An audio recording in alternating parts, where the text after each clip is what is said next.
Historiquement Vôtre, l'émission qui remonte aux origines de ce qui fait notre quotidien ou ce qui faisait notre quotidien. C'était le service militaire, David Castello-Lopez. Oui, je vous ai déjà raconté à ce micro que quand j'étais petit, j'étais terrorisé à l'idée de faire mon service militaire. Mes parents, ils m'avaient dit, en gros, il y a une épreuve chacun, les femmes doivent accoucher, les hommes doivent faire leur service militaire. Et surtout, ce qui me terrorisait, c'était pas de me lever à 5h du matin et de me faire un peu crier dessus. Non, ce qui me terrorisait, c'est qu'on m'avait dit que si jamais la France était en guerre au moment où j'avais l'âge de faire mon service militaire, eh bien, je me retrouverais à devoir faire la guerre et donc à risquer de me faire tuer. Et autant, j'avais pas grand chose contre le fait de me lever à 5h du matin et de faire mon lit au carré, mais j'avais vraiment aucune envie de décéder.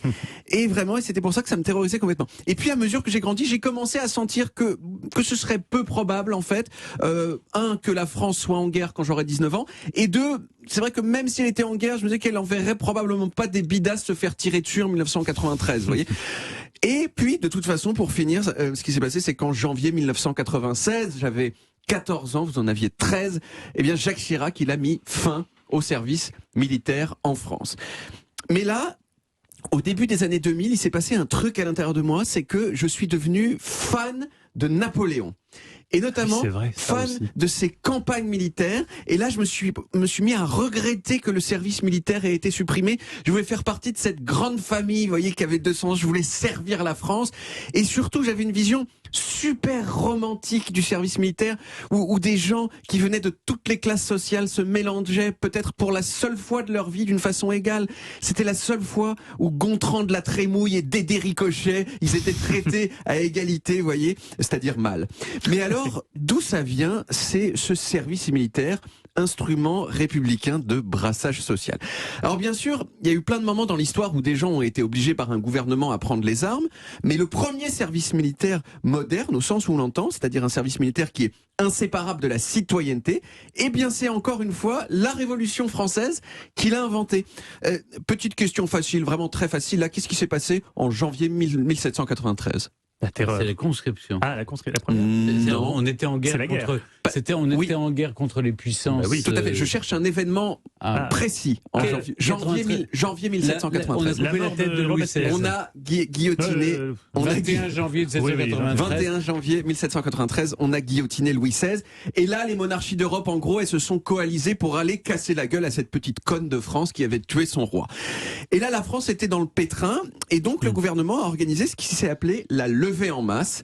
Tous les garçons qui avaient entre 18 et 25 ans et qui étaient soit célibataires, soit veufs sans enfants, ils étaient susceptibles d'être appelés sous les drapeaux. Et ça a plutôt bien marché parce qu'à la fin, les Français, ils ont gagné. Ils ont gagné aussi parce qu'ils avaient des généraux un peu forts, hein, comme par exemple Napoléon Bonaparte. Vous voyez, c'est peut-être partie des généraux de cette époque-là. Et puis, en 1798, on a instauré ce qui est vraiment dans les faits la première version du service militaire qu'on connaît, avec la loi Jourdan-Delbrel qui contient cette phrase super célèbre: tout Français est soldat et se doit à la défense de la patrie. Bon, on note qu'il écrit tout français et non pas tout.e, français.e. Et oui, parce que ça ne concernait que les garçons et ça n'a concerné jusqu'à la fin que les garçons. Les filles, historiquement, ont le droit d'être citoyennes sans faire leur service militaire. C'est peut-être un rare exemple de privilège féminin, même si certaines femmes répondent que de toute façon, la guerre, c'est un truc de connards de mecs. Et donc, c'est bien normal qu'il y ait que les connards de mecs qui soient obligés de la faire. Mais il y a encore une grosse différence à ce moment-là, c'est que tout le monde peut potentiellement être appelé, mais tout le monde ne l'est pas. Et tout au long du 19e siècle, c'est encore le cas. Le plus souvent, on est choisi par tirage au sort.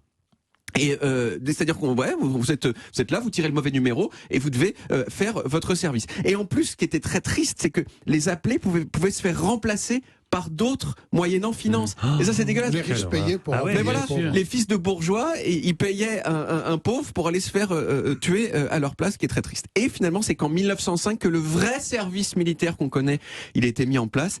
À partir de 1905, 100% des garçons sont obligés de donner une période de leur vie à l'armée.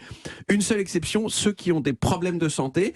Alors des problèmes de santé au sens large. Hein. Olivier Pouls, par exemple, il a été exempté parce qu'il tout sautait. Vous voyez ce qui est Ce qui est pas une... Alors moi j'étais exempté en Belgique, mais Oui. époque à laquelle le service militaire existait, il n'existe plus évidemment. Parce que tu toussais, t'es arrivé en toussant, t'as dit non, je peux pas. J'étais un peu asthmatique. Oh, Ouais, oui, voilà, ça c'est t'a ça. passé depuis. Il a hein. les Oui, voilà. pieds plats. Ouais. Et les pieds plats aussi. Ça te fout Et les- d'avoir les pieds plats, c'est bizarre. Mais non, On peut mais pas est-ce que- courir on va correctement. courir, oui. Ah. Et puis il y avait les fameux réformés Réformé P4 P4, qui se faisaient passer pour des gnignins comme ça.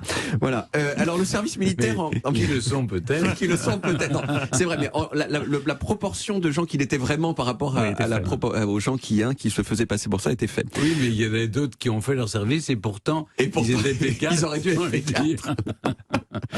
Le service militaire en 1905, il durait 2 ans. Ah oui. C'est passé à 3 ans en 1913, avec en plus le fait que chaque année, après avoir fini Oui. votre service, Il fallait- vous deviez passer 4 semaines encore à faire des exercices Ça militaires. existe quoi. ce service en Suisse. En Suisse, C'est la raison pour laquelle je ne suis pas suisse. Oui, Parce que oui, j'aurais c'est- pu avoir la double nationalité. À 18 ans, on m'a demandé est-ce que vous voulez la double nationalité. J'ai dit ah ouais, c'est intéressant la double nationalité, j'imagine. Très bien, Ouais. maintenant il faut faire vos périodes tous les ans. J'ai dit Et- une période. Mais jusqu'à quel âge Service on les militaire fait jusqu'à 40 ans. Mon Jusqu'à ophtalmo en 40 Suisse, ans, parfois il Mais était pas sinon, là, il l'année était aux prochaine, vous pouvez périodes. redevenir suisse. Mais j'avais Mais pas pensé, voilà, Stéphane. mais quelle Dès excellente l'année idée, prochaine, je quoi. demande la double nationalité. Moi finalement, donc j'ai pas pu faire mon service militaire. On m'a proposé de faire un service militaire volontaire, mais ça veut dire que je me serais retrouvé qu'avec des fans de l'armée uniquement. Et donc autant j'aime bien les gens en général, autant vraiment des gens qui sont fans de l'armée, peut-être que un petit peu moins. Donc voilà, donc j'ai renoncé à faire ça. Vous avez fait la journée d'appel citoyen. J'ai fait la JAPD, oui, pour savoir si je savais lire. En gros, c'est ça le. Oui, c'était ça. Oui, c'était c'était- pas très dur. C'était pas très On a dur. réussi. Mais ça concernait les filles aussi, tout le monde Ouais, devait le ouais, faire. tout le monde. Merci beaucoup David. On retrouve les origines en podcast sur toutes les applis audio et en vidéo sur YouTube, Dailymotion et sur le site europe1.fr.